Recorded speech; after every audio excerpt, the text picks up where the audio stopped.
Hi guys, आज आहे ना मॉर्निंगलाच माझ्या हातावर नाही का बटरफ्लाय, मी पहिल्यांदा नाही का मी जेव्हा लहान होते ना तेव्हा असं बटरफ्लाय घेत होते बरं, आणि तिच्या मागं पळत पण होत्या फुलपाखराच्या माग्या.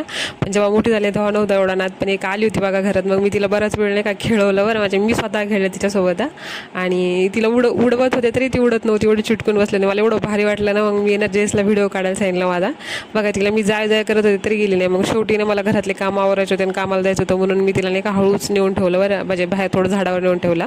मग त्यानंतर मी आज थोडा वेळ रिसेप्शनवर बसले. मग रिसेप्शनवर बसल्यानंतर खाली आले बरं, आणि खाली आले ना तेव्हा सगळेजण जेवण करत होते. सगळेजण मला म्हटलं थोडंसं खाय. मग म्हटलं ठीक आहे, थोडं 2 घास खा. मग थोडंसं 2 घास खाल्ले. आणि मला सकाळी आज जेवण करून आले तरी भूक लागली होती.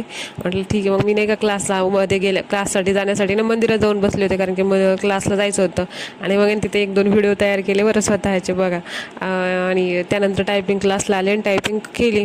टायपिंग खूप इम्पॉर्टंट आहे गाईज, मला नाही का खूप आवडते टायपिंग. आणि मी जर फेल झाले ना माझ्या घरचे मल्लेच नाव ठेवते. मग मी घरी आल्यावर माझ्या मम्मीने मला घरी बोलवला. माझ्या बहिणीचे मुलं आले होते आणि माझे मुलं बघा त्यांच्यासोबत कसं खेळवत होते. आणि तो मोनू किती लाजत होता. मला म्हणतो मोनू माऊ मला बॉल दे ना. मग मी त्याला घेतल्यावर जवळ असा रडत होता ना तो. आणि मोनू आहे ना, त्यांना मोनूला काही खायला दिला नाही, एवढा खुश होतो ना तो, खूप जास्त वरायला की उड्याच मारतो. आणि मग त्यानंतर मी सोनूला दाखवते. मग सोनू म्हणते मी काय बोलू माऊ. मग म्हटलं काहीच नको बोलू बाळा तू. मग माझा भाऊ आणि ह्या 4 जणांची आहे ना भाषांची मस्ती चालू होती माझ्या भावाची ना. आणि थोडी मस्ती केल्यानंतर माझा भाऊ निघून गेला. आणि मग मी स्वयंपाक बनवला आणि मला लागली होती भूक खूप सारी. मग मी जेवण करायला बसले बरं. मग माझी बहीण थोड्या वेळाने आली आणि मला तिने म्हटली की बाबा आम्ही शॉपिंगला गेलो होतो, तर मग हे कपडे बघ म्हणून शॉपिंगचे कसे आहेत काय आहे, तुलाच कसे वाटतात. मी म्हटलं ठीक आहे चालेल म्हटलं. माझी बहीण ही माझ्या 2 नंबरची बरं. आणि मग त्यानंतर आम्ही शॉपिंगचे थोडे कपडे बघितले माझ्या लग्नासाठी. पुढच्या महिन्यात माझ्या बहिणीचं लग्न आहे ना, त्यासाठी आम्ही एवढं खरेदी करत आहोत सध्या. आणि त्यांनी सगळ्यांनी सूट घेतलेले आहेत बघा एकदम छान प्रकारे. सगळ्या 3 जणांनी पण मॅचिंग घेतले बरं, भावांनी, म्हणजे माझ्या मुलाने जयसने आणि तिच्या मुलांनी 2. मग पप्पा आणि हे नाही का दाखवत होते खोलून की बाबा असे कपडे येतं छान भेटले आम्हाला, रेट पण छान होतं तिथं.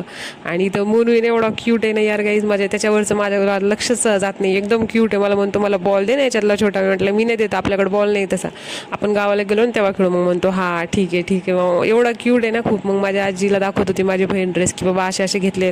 आणि शॉपिंग दाखवत होती थोडीफार केलेली. आणि मग त्यानंतर आहे ना त्यांनी सगळे जेवायला बसले बरं. मी त्यांच्यासाठी खिचडी बनवली होती, राजने अंड्याची चटणी बनवली, तरी पप्पाने बाहेरून बिर्याणी आली. मला असं इरिटेट झालं. म्हटलं यार मी बनवलेली मेहनत गेली का, अगोदर सांगायचं होतं ना की नको बनवू म्हणून. मग खाल्ली असे ना बिर्याणी.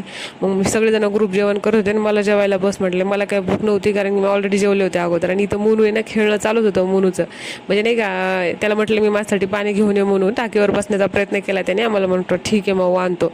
आणि मग पाणी आणलं. मग शेवटी ना जेवण हे झाल्यामुळे माझी बहीण ते जायला निघाले बाबा, कारण की ना त्यांचं काम झालं.